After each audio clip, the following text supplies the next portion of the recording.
Chapter 2. Dead. All dead. He was sitting, face in hands, on the side of his berth as I entered.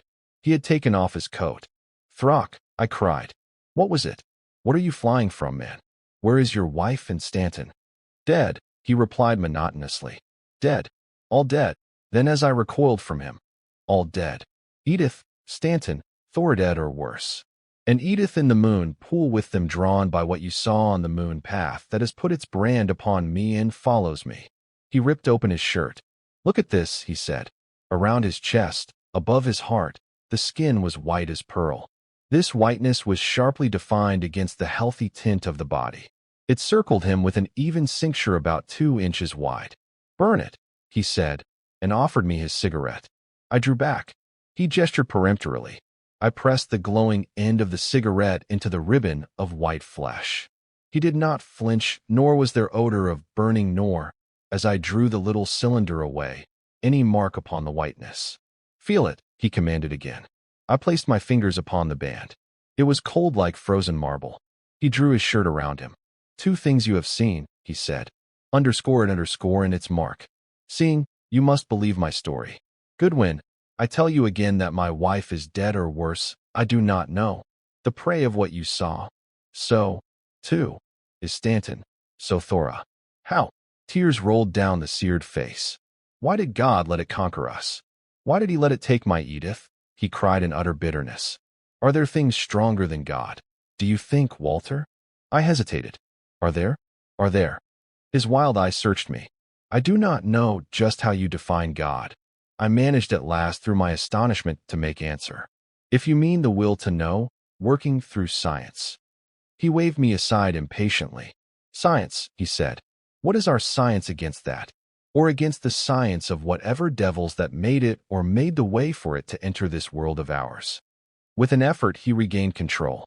Goodwin, he said, do you know at all of the ruins on the Carolines, the Cyclopean, megalithic cities and harbors of Ponape and Lele, of Kuzai, of Ruk and Hagaloo, and a score of other islets there? Particularly, do you know of the Nanmadel and the Metalanum? Of the Metalanum I have heard and seen photographs, I said. They call it, don't they, the lost Venice of the Pacific? Look at this map, said Throckmorton. That, he went on, is Christian's chart of Metalanum Harbor and the Nanmadel. Do you see the rectangles marked Nantoch? Yes, I said. There, he said. Under those walls is the moon pool and the 7 gleaming lights that raise the dweller in the pool, and the altar and shrine of the dweller. And there in the moon pool with it lie Edith and Stanton and Thora. The dweller in the moon pool, I repeated half incredulously. The thing you saw, said Throckmorton solemnly. A solid sheet of rain swept the ports, and the Southern Queen began to roll on the rising swells. Throckmorton drew another deep breath of relief, and drawing aside a curtain, peered out into the night. Its blackness seemed to reassure him. At any rate, when he sat again, he was entirely calm. There are no more wonderful ruins in the world, he began almost casually. They take in some 50 islets and cover with their intersecting canals and lagoons about 12 square miles. Who built them? None knows. When were they built? Ages before the memory of present man, that is sure. 10,000, 20,000, 100,000 years ago, the last more likely. All these islets, Walter, are squared, and their shores are frowning sea walls of gigantic basalt blocks hewn and put in place by the hands of ancient man. Each inner waterfront is faced with a terrace of those basalt blocks which stand out 6 feet above the shallow canals that meander between them. On the islets behind these walls are time-shattered fortresses, palaces, terraces, pyramids, immense courtyards strewn with ruins and all so old that they seem to wither the eyes of those who look on them. There has been a great subsidence.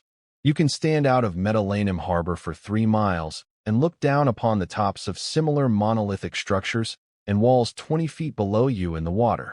And all about, strung on their canals, are the bulwarked islets with their enigmatic walls peering through the dense growths of mangroves dead, deserted for incalculable ages, shunned by those who live near. You as a botanist are familiar with the evidence that a vast shadowy continent existed in the Pacific, a continent that was not rent asunder by volcanic forces as was that legendary one of Atlantis in the Eastern Ocean. One, my work in Java, in Papua, and in the Ladrones had set my mind upon this Pacific lost land.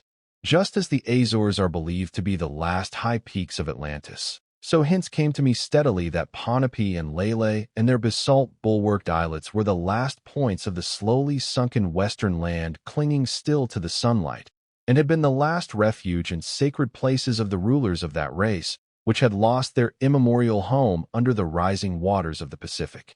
I believed that under these ruins I might find the evidence that I sought. My wife and I had talked before we were married of making this our great work. After the honeymoon, we prepared for the expedition. Stanton was as enthusiastic as ourselves. We sailed, as you know, last May for fulfillment of my dreams.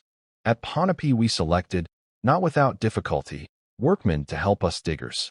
I had to make extraordinary inducements before I could get together my force. Their beliefs are gloomy, these Ponapeans. They people their swamps, their forests, their mountains, and shores, with malignant spirits ani they call them.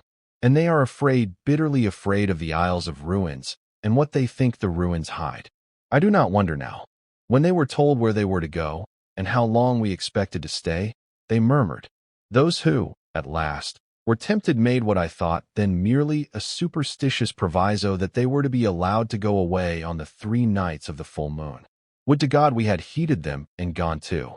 We passed into Medellin harbor. Off to our left a mile away arose a massive quadrangle.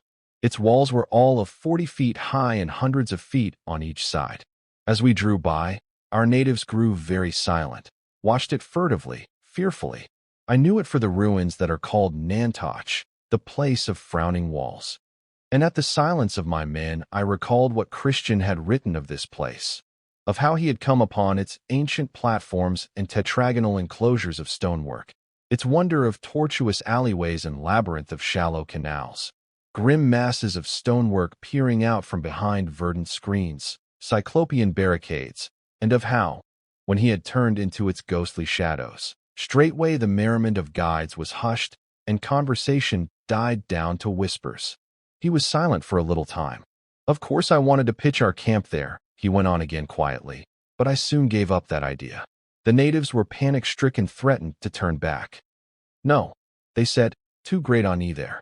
We go to any other place, but not there. We finally picked for our base the islet called Ushtantau. It was close to the Isle of Desire, but far enough away from it to satisfy our men. There was an excellent camping place and a spring of fresh water. We pitched our tents, and in a couple of days the work was in full swing. 1. For more detailed observations on these points refer to G. Vulcans, über die Carolinen Insel Yap, in Verhandlungen Gesellschaft Erdkunde Berlin, 27, 1901, J. S. Hubery, Ethnographische Beiträge zur Kenntnis der Carolinen Archipel, Leiden, 1889–1892. De Obrade Historia del Conflicto de las Carolinas, etc., Madrid, 1886. W. T. G.